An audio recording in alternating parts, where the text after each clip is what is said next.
Interopérabilité, un mot un peu compliqué pour quelque chose de très important. Imaginons 2 secondes que nos 4 opérateurs de téléphonie mobile ne soient pas interopérables.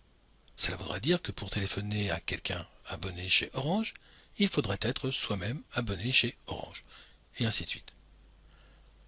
Heureusement, nos 4 opérateurs en France respectent les normes d'interopérabilité et donc n'importe quel abonné de l'un d'entre eux peut téléphoner à un abonné d'un autre d'entre eux.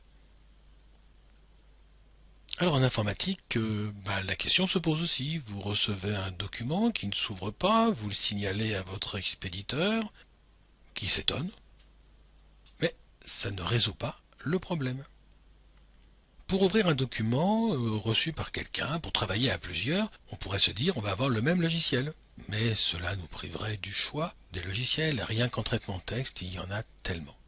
On pourrait se dire, on va prendre 2 logiciels compatibles. Ah oui, mais si on travaille à 2, c'est relativement simple. Si on travaille à 4 ou 5 avec des logiciels différents, vérifier les compatibilités de tous ces logiciels ne sera pas simple.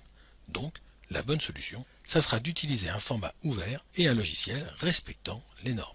Nous avons parlé dans un des modules précédents d'extension et de format. L'extension permet de trouver le format. On s'est posé la question du format pour l'affichage, la lecture, le travail, la modification. Mais une notion importante, c'est la notion de format propriétaire. C'est le format qui est propriété d'une entreprise qui a déposé ou racheté des brevets et qui pose des restrictions à l'utilisation. Par exemple, vous serez amené à payer des royalties si vous voulez utiliser ce format, si vous voulez créer un logiciel utilisant ce format. Ça, c'est le format d'AutoCAD, le format de Word, PSD, format des images de Photoshop, AI, de Adobe Illustrator, 3ds pour le logiciel 3D Studio. Et puis, par opposition, on a des formats ouverts, c'est-à-dire des formats dont les spécifications sont publiques et qui ne font l'objet d'aucune restriction à l'utilisation. Le HTML, par exemple, le format du web, ceci est un format pour le traitement de texte, Open Document Text, pour les images, vectoriel ici pour SVG. Et donc, un logiciel qui va respecter les normes d'interopérabilité sera compatible non seulement avec le logiciel de mon voisin, mais avec tout logiciel existant ou à venir qui va respecter les normes. Finalement,